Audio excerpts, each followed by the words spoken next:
ये पॉलिटी की सीरीज का लेक्चर 11 होगा और हम Uttar Pradesh public service commission द्वारा 2023 तक किस टाइप के क्वेश्चन आयोग ने प्री के अंदर पूछे हम वो डिस्कस कर रहे हैं। हम जो क्वेश्चन डिस्कस कर रहे हैं वो हिंदी और इंग्लिश दोनों के अंदर है। तो ये पिछले लेक्चर का हमारा लास्ट क्वेश्चन था, तो सबसे पहले इसी को डिस्कस करते हैं। यहाँ पर देखिए, आप पढ़कर बैठ सकते हो पॉलिटी को, या फिर एक काम कर सकते हो, पहले क्वेश्चन लगा सकते हो, फिर देख सकते हो कि आपको कहाँ पर प्रॉब्लम आ रही, कौन सा सेक्शन आपको पढ़ना चाहिए, तो फिर आप पढ़ सकते हो कोई स्टैंडर्ड बुक लेकर। और अदरवाइज मैं किसी को अगर नोट्स वगैरह चाहिए पॉलिटी के, तो मैं नीचे अटैच करा दूंगा, उसको कमेंट बॉक्स में डाल देना। तो पहला क्वेश्चन देखते हैं कि यहाँ पर दो स्टेटमेंट है, असर्शन और रीजनिंग के। हिंदी के लिए इधर और इंग्लिश वालों के लिए इधर। मुझसे पहले भी आप क्वेश्चन कर सकते हो, ऐसा नहीं कि मैं आंसर बता रहा हूँ, आप चेक कर सकते हो कि कौन सा आंसर हमारा ठीक है, कौन सा गलत है। आपके कॉन्सेप्ट अगर क्लियर है तो आप बिल्कुल मुझसे बहुत जल्दी जल्दी कर सकते हो, या मेरे साथ मैच कर सकते हो अपने आंसर। तो असर्शन रीजनिंग के क्वेश्चन होते हैं यहाँ पर, एक ऊपर कथन दिया होता है, नीचे कारण दिया होता है, और आपको देखना होता है कि क्या नीचे जो रीजन दिया हुआ है वो ऊपर वाले असर्शन को एक्सप्लेन कर रहा है या नहीं कर रहा है, या दोनों स्टेटमेंट असर्शन और रीजन अपनी अपनी जगह ठीक है। तो पहला क्वेश्चन हम पढ़ते हैं। Political parties are the life blood of democracy. देखिए, अगर कहीं डेमोक्रेसी है और वहां पर पॉलिटिकल पार्टी नहीं है तो डेमोक्रेसी आ ही नहीं सकती है, क्योंकि पॉलिटिकल पार्टी लोगों को, ऐसे लोगों को जिनके विचार सेम हो, ऐसे लोगों को इकट्ठा करने में मदद करती है। ठीक है, उनको कैसे एक जगह लाया जाए उनको मदद करती है, उनके लिए कैसे पॉलिसी बनाई जाए वो मदद करती है। तो ये जो पॉलिटिकल पार्टी है, ये जो सेम विचार के लोग होते हैं उनको इकट्ठा करती हैं। फिर इलेक्शन, अलग अलग पार्टी होती हैं जिनके विचार कि कुछ लोगों के विचार हो सकते हैं कि करप्शन के लिए हमने अपनी पॉलिटिकल पार्टी बनाई कि हम करप्शन नहीं करेंगे। जैसे कि अभी तक तो कोई पॉलिटिकल पार्टी सब खूब ढोल नगारे बजाते रहते हैं, हम करप्शन के लिए करप्शन करके बैठे हुए हैं। बताओ, लोग बाग मतलब जो ईमानदार पार्टी थी वो करप्शन कर करके बैठे हुए हैं, तो फिर किसी को क्या भरोसा किया जाए।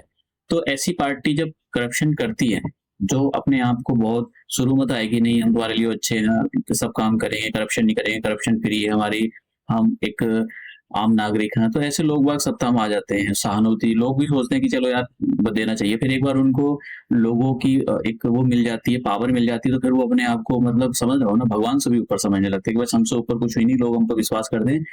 फिर ये लोगों का विश्वास तोड़ देते हैं, करप्शन करेंगे, उल्टे सीधे काम करेंगे, इनके जो पॉलिटिशियंस होते हैं, तो फिर सरकार, जो लोग होते हैं, जनता इनको बोलती है नहीं यार ये तो बहुत बेकार सरकार है, इसको नहीं लाना चाहिए, ये तो बैड गवर्नमेंट है। तो पहला असर्शन जो है, political parties are the life blood of the democracy, ये बिल्कुल सही बात है।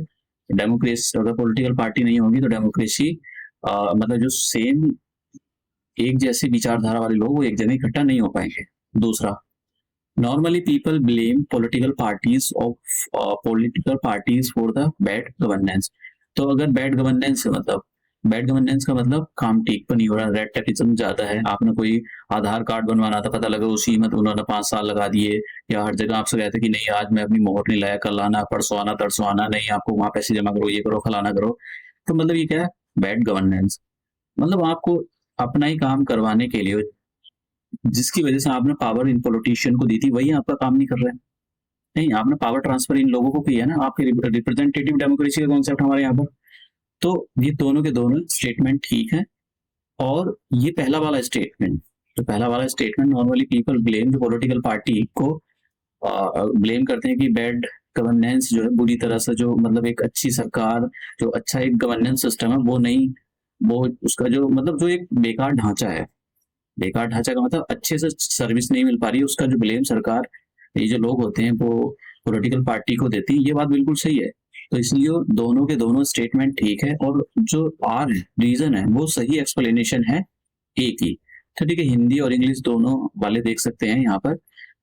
तो आमतौर पर लोग खराब शासन के लिए राजनीतिक दलों को दोषी ठहराते हैं, उपरोक्त। ठीक है, तो ये यहाँ तक ठीक है, इसको उपरोक्त संदेश के बाद कुछ नहीं है, ये इतना है, असल कारण इतना है, राजनीतिक दल लोकतंत्र की जीवन दायिनी है, ये सही बात है। तो देखिए, ये वाला जो रीजन है, जो कारण है, वो कथन को एक्सप्लेन कर रहा है, तो इस केस में जो है इसका जो आंसर होगा वो ए हो जाएगा।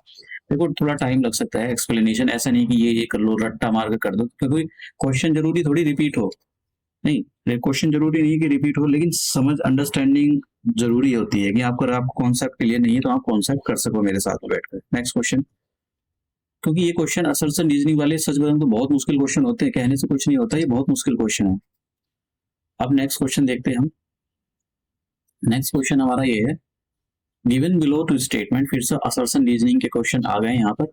तो पहला असर्शन क्या है, nature of Indian political system embodies the element of continuity and change, ये असर्शन है।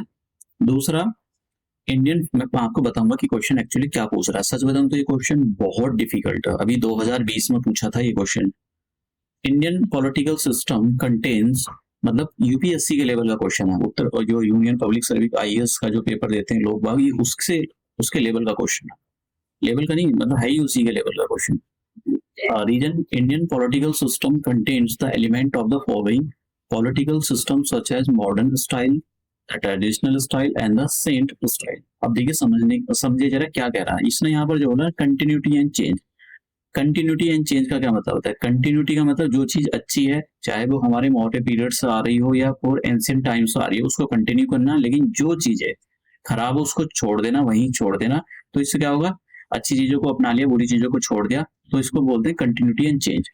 ठीक है, कंटिन्यूटी एंड चेंज। जैसे हमारे कॉन्स्टिट्यूशन में बहुत सारे आर्टिकल को डिलीट किया जाता है और नए आर्टिकल को डाला जाता है, उसका एक रीजन है कि समय के साथ में चीजों में परिवर्तन करना जरूरी होता है। तो पहला वाला जो स्टेटमेंट बिल्कुल ठीक है। दूसरा क्वेश्चन पढ़ते हैं, दूसरा स्टेटमेंट, तो ये बिल्कुल स्टेट है कि जो नेचर है हमारे इंडियन पॉलिटिकल सिस्टम का, उसने कंटिन्यूटी एंड चेंज, मतलब उसने एंशिएंट टाइम से लेकर, पुराने समय से लेकर अच्छी चीजों को अपनाया है और बुरी चीजों को चेंज करके, मतलब छोड़ दिया है, बुरी चीज को छोड़ दिया है। तो पॉलिटिकल सिस्टम हमारा ऐसा है। ये अपने आप में बहुत मुश्किल क्वेश्चन है। नेक्स्ट क्वेश्चन, रीजन क्या है, रीजन के बारे में पढ़ते हैं हम। The Indian political system contains the element of the following political system such as modern style, traditional style and the saint style. मतलब मॉडर्न स्टाइल का मतलब जो हमारी इस टाइम की पॉलिटिकल सिस्टम है जो पूरे वर्ल्ड में प्रिवेल है, उसके जो अच्छे अच्छे विचार हमने अपने कॉन्स्टिट्यूशन में डाले हैं। ट्रेडिशनल सिस्टम, हमने कुछ विचारों को अपने जो हमारे एंशिएंट टाइप में विचार थे कुछ वहां से उठा रखे हैं। और एक सेंट स्टाइल जो हमारे साधु संत रहे हैं, उनके जो अच्छे विचार थे उनको जोड़कर हमारा पॉलिटिकल सिस्टम चल रहा है। तो ये जो यहाँ पर लिखा है कि ये the nature of the Indian political system embody, इसका मतलब ये होता है कि भाई आपने बुरे अच्छी अच्छी चीजों को अडॉप्ट किया है, चाहे आपके ये जो बहुत पुरानी चीजें थी उनको अडॉप्ट किया अपने पॉलिटिकल सिस्टम, उनकी विचारधारा को अडॉप्ट कर रखा है। अभी भी आपको देखने को मिलता है प्राइम मिनिस्टर नरेंद्र मोदी जी या दूसरे पॉलिटिकल पार्टीज, अपोजिशन पार्टी, वो अपने जब भी इलेक्शन की स्पीच देते हैं तो वो इन सारी चीजों को सामने रखते हैं लोगों के। आपने देखा होगा कि मोदी साहब मतलब बहुत सारी चीजों को बोलते हैं, बोलना नहीं चाह रहा हूँ, इन सारी पॉलिटिकल हो जाएगा वीडियो। तो इसका मतलब क्या है कि ये पहला स्टेटमेंट भी ठीक है, दूसरा स्टेटमेंट भी ठीक है, और पहले वाले स्टेटमेंट को दूसरा वाला स्टेटमेंट बिल्कुल सही एक्सप्लेन कर रहा है। तो इस हिसाब से इसका जो आंसर है वो ए है। ये क्वेश्चन अपने आप में बहुत डिफिकल्ट क्वेश्चन है, अगर नहीं हो रहा है तो आप स्किप कर सकते हो, जरूरी नहीं होता है कि 150 के क्वेश्चन आप ही करो। ठीक है, क्योंकि देखिए सारे क्वेश्चन करने के लिए नहीं होते हैं, कुछ क्वेश्चन होते हैं बहुत ज्यादा डिफिकल्ट होते हैं, आयोग मतलब बच्चों से मजे लेने के लिए क्वेश्चन रखते हैं। Next question, federalism is not practical in India. पहला तो ये असर्शन रीजनिंग वाले क्वेश्चन है, federalism is not practical in India. ठीक है, India is not a federal state. देखिए इंडिया जो है, मैं यहाँ पर कोई दूसरा एक वो लेता हूँ जिसको समझा देता हूँ। मैं यहाँ पर एक ब्लैंक, हाँ ठीक है। देखिए इंडिया जैसे कि इंडिया के अंदर बहुत ज्यादा डाइवर्सिटी है, अलग अलग धर्म के लोग रहते हैं, अलग अलग रिलीजन, डाइवर्सिटी रिलीजन में, कल्चर में, हर चीज में डाइवर्सिटी है। तो पूरी तरह से यूनिटरी हो जाना, यूनिटरी का मतलब होता है दो टाइप के, अगर आप देखो तो सिस्टम होते हैं, एक तो फेडरल होता है, एक यूनिटी। फेडरल के अंदर होता क्या है, ट्रू फेडरल ये होता है कि जिसके अंदर ये जो छोटी छोटी पावर है, ये अपनी पावर किसी एक जगह कॉन्सेंट्रेट कर देती है, सेंटरों को कॉन्सेंट्रेट अपनी मर्जी से, इन पर किसी ने जोर जबरदस्ती नहीं किया। तो ये जो सेंटर बनेगा इसमें बहुत ये ज्यादा पावरफुल होता है, लेकिन ऐसा नहीं इतना पावरफुल हो जाए इन छोटी छोटी यूनिट को टाइम के साथ खत्म करते हैं, ऐसा कभी नहीं होता। ये यूनिट भी अपनी जगह स्ट्रांग होती है। तो ऐसी चीज को बोलते हैं फेडरल। ठीक है, फेडरल सिस्टम। यूनिटरी सिस्टम में क्या होता है, देखिए यूनिटरी सिस्टम में भी, यूनिटरी सिस्टम के अंदर भी बड़ा सेंटर होता है और ये छोटी छोटी यूनिट होती है। मतलब छोटी छोटी यूनिट का मतलब आप समझ रहे हो ना, जैसे स्टेट गवर्नमेंट हो गई, ये स्टेट गवर्नमेंट को बता रहा हूँ। अब होता क्या है कि ये जो सेंट्रल गवर्नमेंट है, सेंट्रल गवर्नमेंट इनको कमजोर करके रखती है, यूनिटरी गवर्नमेंट को कमजोर करके रखती है। ये जो यूनिटरी गवर्नमेंट है, ये इनको कमजोर करके रखेगी, इनको स्टेट को। ठीक है, जैसे मध्य प्रदेश, उत्तर प्रदेश, इनको ज्यादा पावर नहीं देगी, कमजोर करके रखेगी। लेकिन इतना खाना जरूर दे देगी कि ये मरे ना, लेकिन इतना भी नहीं देगी इनका पेट भर जाए। पता लगा भाई, क्योंकि हमारा जो फेडरल, तो इसको बोलते हैं यूनिटरी, यूनिटरी सिस्टम। ठीक है, पावर जो है सेंटर के पास ज्यादा है, यहाँ पर पावर बहुत ज्यादा है, यहाँ भी पावर बहुत ज्यादा है, लेकिन ये भी पावरफुल है। ठीक है, इनके बिना ये सेंटर जो है इनसे दूर नहीं जा सकता। लेकिन मतलब ये जो स्टेट है, इनको खत्म नहीं किया जा सकता है, इनडेस्ट्रक्टिबल है ये, और सेंटर को भी नहीं खत्म किया जा सकता। मतलब अपनी अपनी जगह ये बिल्कुल मजबूत है। लेकिन यहाँ पर क्या है कि यहाँ पर सेंटर चाहे तो इन स्टेट को खत्म कर सकता है। जैसे कि आप ले लो, अब फॉर एग्जाम्पल ले लो पंजाब, पंजाब को जब चाहे खालिस्तान की मांग उठती रहती है वहां पर, अगर लगा लगा सरकार को कि इस स्टेट को खत्म कर देना चाहिए, इसकी जगह आधा इसको हिमाचल प्रदेश, कुछ हरियाणा, कुछ यूनियन टेरिटरी, कुछ उधर जम्मू कश्मीर में डाल दो, तो मतलब यूनिट खत्म, मतलब स्टेट को खत्म कर दिया। तो सेंटर इतना पावर है, समझ गया। तो हमारे देश के अंदर पूरी तरह से फेडरलिज्म को अपनाना और पूरी तरह से यूनिटरी सिस्टम को अपनाना, ये कहीं ना कहीं मतलब ठीक नहीं था, प्रैक्टिकली पॉसिबल नहीं था। तो हमारे यहाँ पर जो है आधा फेडरलिज्म, आधा यूनिटी, कुछ शब्द मतलब कुछ सिस्टम यूनिट फेडरल सिस्टम का उठा रखा है ऊपर वाले का, कुछ नीचे वाले का उठा रखा है। इसलिए केसी वेयर ने बोला था कि इंडिया का जो फेडरलिज्म है वो कैसा है, quasi federal, quasi federal, quasi federal है, पूरी तरह से फेडरल नहीं है। तो अब क्वेश्चन की ओर चलते हैं। Federalism is not practically possible, तो पूरी तरह से फेडरलिज्म इंडिया के अंदर पॉसिबल नहीं है, ये बात सही है। India is not a federal system, federal state. देखिए इंडिया एक फेडरल स्टेट है, लेकिन ऐसा क्वाजी फेडरल। तो ये जो स्टेटमेंट है ये वाला, ये ठीक है, असर्शन ठीक है, लेकिन रीजन गलत है। तो असर्शन ठीक है और रीजन गलत है, तो इसका आंसर हो जाएगा सी। ठीक है, हिंदी और इंग्लिश वाले देख सकते हैं सी। संघवाद भारत में व्यवहारिक नहीं है, ठीक है, ये देख सकते हो। तो ये स्टेटमेंट ठीक है, भारतीय संघीय राज्य नहीं है, तो ये जो है अपने आप मतलब भारत एक फेडरल कंट्री है। नेक्स्ट क्वेश्चन, असर्शन रीजनिंग वाले क्वेश्चन चल रहे हैं, वैसा आज का लेक्चर है difficulty. Indian constitution is quasi federal, सही बात है। मैंने बोला केसी वेयर ने क्वेश्चन पूछा था, किसने बोला, ये सही बात है। इंडियन कॉन्स्टिट्यूशन, दूसरा मतलब पार्ट पढ़ा है इसका, ये वाला और रीजन वाला। Indian constitution is neither federal nor unitary, तो ये मिक्सअप है, आप समझ गए।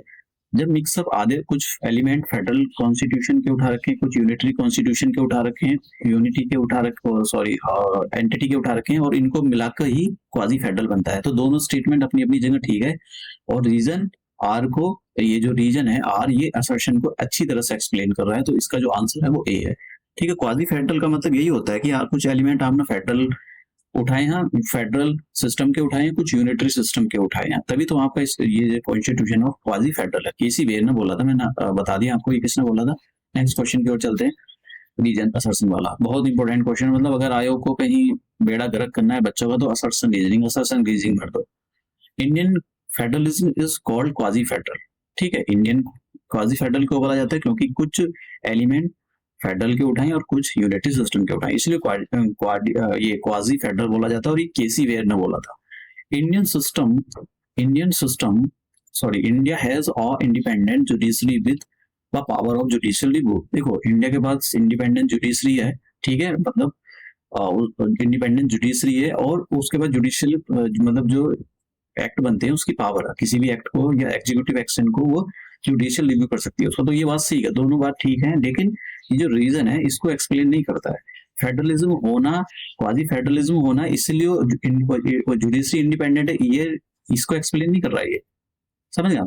अगर ये हाँ यहाँ पर लिखा रहता है आधा फ्लेक्स, आधा यूनिटरी है, आधा फेडरल है, तब इसको बोलते हैं पिछले वाले क्वेश्चन में। तो इस केस में दोनों के दोनों स्टेटमेंट ठीक है, लेकिन रीजन जो है ए को एक्सप्लेन नहीं करता, तो इस केस में आंसर जो हो जाएगा वो हो जाएगा बी। तो इसका आंसर जो हो जाएगा बी हो जाएगा। यहाँ पर बी कर लेना इसको, ये हिंदी में बी हो गया है। Next question, who said India quasi federal, अभी मैंने बताया केसी वेयर ने बोला था ये इसका जो आंसर है डी है। ये नीचे नहीं आया, पता नहीं क्या हो गया इसको, केसी वेयर। ठीक है, next question, in relation to the Indian Constitution, who said that Indian Constitution established a good balance between rigidity and flexibility. देखिए, एक जैसे मैंने बताया, ये केसी वेयर ने बोला था, केसी वेयर ने बोला था India is a quasi federal, मतलब गुड बैलेंस का मतलब रिजिडिटी, क्योंकि जो फेडरल सिस्टम होता है और जो फ्लेक्सिबल सिस्टम होता है वो मतलब इसका मतलब ये होगा अच्छे अच्छे विचार उठा रखे हैं फेडरल के, अच्छे अच्छे विचार उठा रखे हैं अपना यूनिटरी के, क्योंकि हमारा जो सिस्टम है, और जब देश आजाद हुआ था तो जो स्टेट है ना, ये अपनी मर्जी से नहीं आ रहा है कि भाई चलो हम एक इंडिया बनाते हैं। ये तो अपने 565 रजवाड़े थे, हर एक अपनी कोई सरकार बनाना चाह रहा था, अपना देश बनाना चाह रहा था, तो इनको जो है जबरदस्ती लाएगा, किसी को पुलिस एक्शन से, किसी को डरा कर, किसी को धमका कर, जब जाकर इंडिया बना है। वरना ये तो कब के पता नहीं, आधे पाकिस्तान में, आधे नया कंट्री बना लेते, तो पूरे वर्ल्ड में इतनी कंट्री ना होती जितनी इंडियन सब कॉन्टिनेंट में कंट्री होती है, इसलिए इनको डरा धमका कर हम इंडिया ने जो है फेडरलिज्म बनाया है। तो इंडिया ने क्या काम करा, पावर जो है सेंटर के पास ज्यादा रखी हुई है, जैसे फाइनेंशियल पावर सबसे ज्यादा फेडरल के पास, उसके पास सेंटर के पास है, मोदी सरकार के पास ज्यादा, और स्टेट को भी कमजोर रखा गया है। ठीक है, तो ये जो बोला था, ये केसी वेयर ने बोला था कि Indian constitution establish a good balance between the rigidity and flexibility, और इसीलिए बोला जाता है कि Indian constitution is a quasi federal. तो ये किसने बोला था, केसी वेयर ने बोला था, केसी वेयर। तो आंसर इसका हो जाएगा केसी वेयर। यहाँ पर ये हिंदी में छूट गया है, इसका पता नहीं कैसा बेड़ा गर्क हो गया। Next next question, who of the following has stated that the constitution has not been set in the tight mold of the federalism? ये अम्बेडकर साहब ने बोली थी। बहुत सारी बातें आपको ऐसी है कि रट्टा मारनी पड़ेगी। टाइट मोल्ड फेडरलिज्म का मतलब ये है कि भाई ऐसी तरह नहीं कि इंडियन कॉन्स्टिट्यूशन को पूरी तरह से फेडरल बना दिया, या पूरी तरह से उसको यूनिटरी बना दिया। तो इसमें कुछ फीचर डाले गए ऐसे कि उनको आप स्पेशल मेजोरिटी के साथ अमेंड कर सकते हैं। कुछ ऐसे डाले गए कि सरकार सिंपल मेजोरिटी के साथ, जैसे आर्टिकल 2 हो गया, 3 हो गया, तो सरकार जो है इन आर्टिकल को, देखिए अगर आर्टिकल 368 के अंदर आपको कॉन्स्टिट्यूशन अमेंडमेंट करना है तो दो चीजें चाहिए, एक तो स्पेशल मेजोरिटी की जरूरत होती है, और दूसरा होता है अगर आपको फेडरलिज्म को अमेंड करना है तो आपको आर्टिकल 368 के अंदर सिंपल मेजोरिटी, मतलब सॉरी स्पेशल मेजोरिटी से जो अमेंडमेंट लाना होगा, और आधे से ज्यादा स्टेट से अप्रूव कराना होगा। ठीक है, तो ये प्रोसीजर है। तो कुछ कॉन्स्टिट्यूशन को कुछ बहुत ही मतलब बदलना बहुत मुश्किल है, 50 स्टेट मतलब कि 50% स्टेट से अप्रूव कराना, ये अपने आप में बहुत डिफिकल्ट होता है। लेकिन आर्टिकल 2-3 को तो सरकार बिना ऐसी बदल देगी। तो इसलिए जो है ये हमारा जो है आधा मतलब यूनिटरी है, आधा फेडरल है। तो ये बात जो है अम्बेडकर साहब ने बोली थी। तो आप जो है सी आंसर लगा सकते हैं, और हिंदी और इंग्लिश दोनों।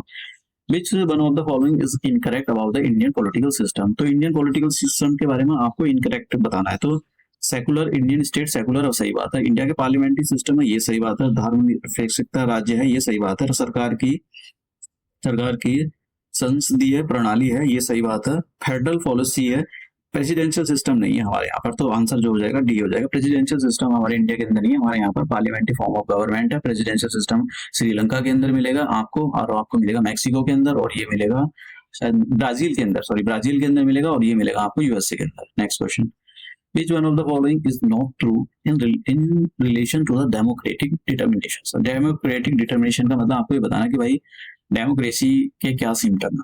ठीक है, डेमोक्रेसी के सिम्टम बताने। अब जो लोग ये कह रहे हैं कि डेमोक्रेसी खत्म हो गई, फलाना हो गया, ढिमकाना हो गया, जरा सुन लो, ये क्वेश्चन उसी पर है।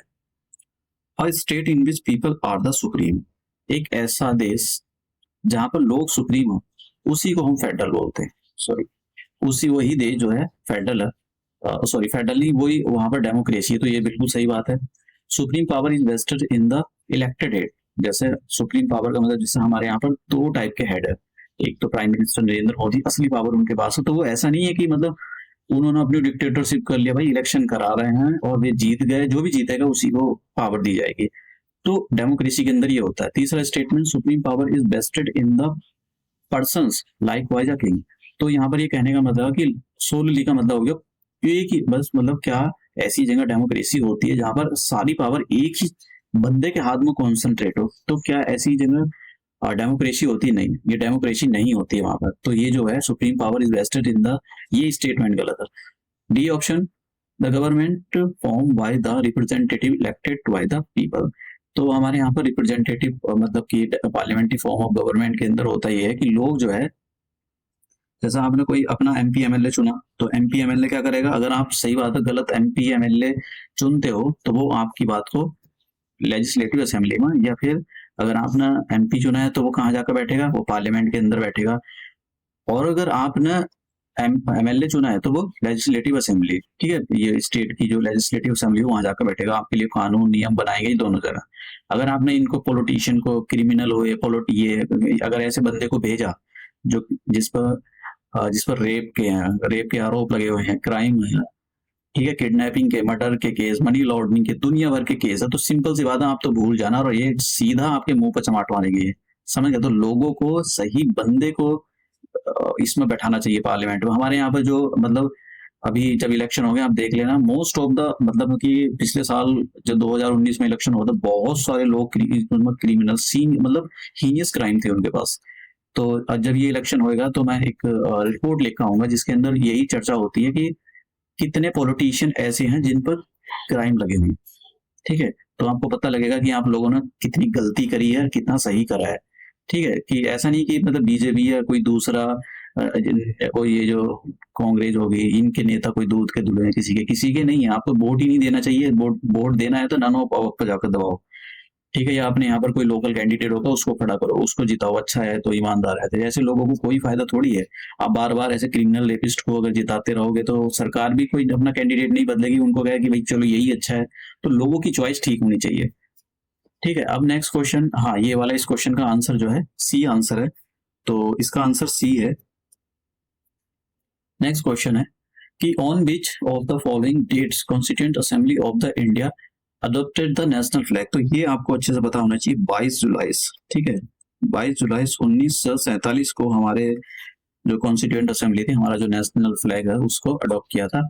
नेक्स्ट क्वेश्चन और लास्ट क्वेश्चन डिफिकल्ट क्वेश्चन है, बहुत डिफिकल्ट है, जिनको पता होगा वो पढ़ेंगे। मैं पहले समझ लो जरा पहले कि भाई है क्या। देखिए यूएसए के अंदर और इंडिया के अंदर जो वहां का प्रेसिडेंट है उसके पास भी पॉकेट बिट्टो है, और इंडिया का जो प्रेसिडेंट है उसके पास भी पॉकेट बिट्टो है। पॉकेट बिट्टो मतलब एक स्पेशल पावर होती है कि जैसे जब भी कोई लेजिस्लेटिव जो लॉ मेकिंग बॉडी होती है उसने लॉ बनाया तो प्रेसिडेंट को जो है अपने सिग्नेचर करने होते हैं।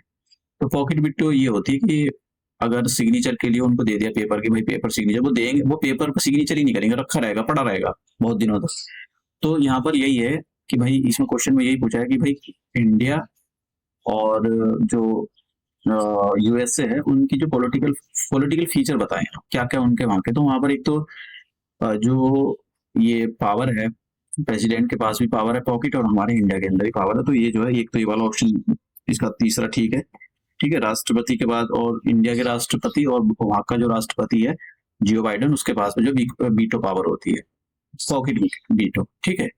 एक और रेसिड्यूरी, देखिए दूसरा सुन लें कि रेसिड्यूरी, जैसे रेसिड्यूरी पावर जो होती है उसको किसको किसको क्या बोला जाता है, रेसिड्यूरी पावर का क्या मतलब है। देखो जैसे मान लो हमारे यहाँ पर 7 शेड्यूल है, तो 7 शेड्यूल के अंदर लिस्ट 1, लिस्ट 2, लिस्ट 3 बनाई की, मतलब कुछ लिस्ट यूनियन की है, यूनियन में ऐसे आइटम बना रखे हैं जो केवल भारत सरकार नियम बना सकती है इन पर। दूसरी लिस्ट है हमारी स्टेट लिस्ट, मतलब जो स्टेट गवर्नमेंट होती है उस पर केवल वही बना सकती है। तीसरी लिस्ट है कॉन्करेंट लिस्ट। कॉन्करेंट लिस्ट कहाँ से ली गई है, ये ली है ऑस्ट्रेलिया से, और इस पर दोनों बना सकते हैं, लेकिन भारत सरकार के नियम ज्यादा लागू होंगे। तो ये जो, और लेकिन ऐसी कुछ चीजें जो बिल्कुल ही ना तो यहाँ दे रखी, यहाँ दे रखी, यहाँ दे रखी, किसी आइटम में ही नहीं है, तो वो ऐसी पावर भारत सरकार को देकर रखी हुई सेंट्रल गवर्नमेंट के पास है। लेकिन रेसिड्यूरी, इनको बोलते हैं रेसिड्यूरी पावर, जो किसी भी लिस्ट में ना हो तो वो ऐसी पावर को रेसिड्यूरी पावर। तो रेसिड्यूरी पावर इंडिया के अंदर देख कर रखी सेंट्रल यूनियन गवर्नमेंट को, लेकिन यूनाइटेड स्टेट ऑफ अमेरिका को, अमेरिका में देख कर रखी हुई है वहाँ की जो स्टेट्स है, वहाँ की जो जैसे पेंसिल्वेनिया स्टेट हो गया, वहाँ का अलास्का स्टेट हो गया, तो उनको देख कर रखी हुई है पावर।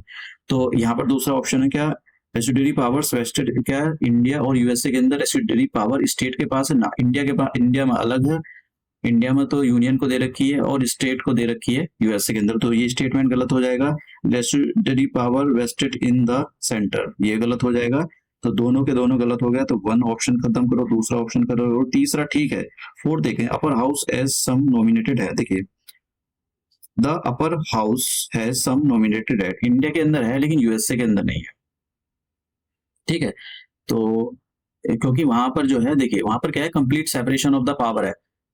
वहां प्रेसिडेंट कुछ अपने नॉमिनेट हेड नहीं बैठा सकता है उसके अंदर, लॉ मेकिंग बॉडी के अंदर। हम समझ गए। तो यहाँ पर क्या है, इंडिया के अंदर तो बैठा सकते हैं, 12 बंदे नॉमिनेट कर सकते हैं, लेकिन वहां नहीं कर सकते, तो इस वजह से ये स्टेटमेंट गलत है। तो तीसरा बिल्कुल ठीक है। तो आज का लेक्चर यहीं खत्म करते हैं, मिलते हैं नेक्स्ट लेक्चर में।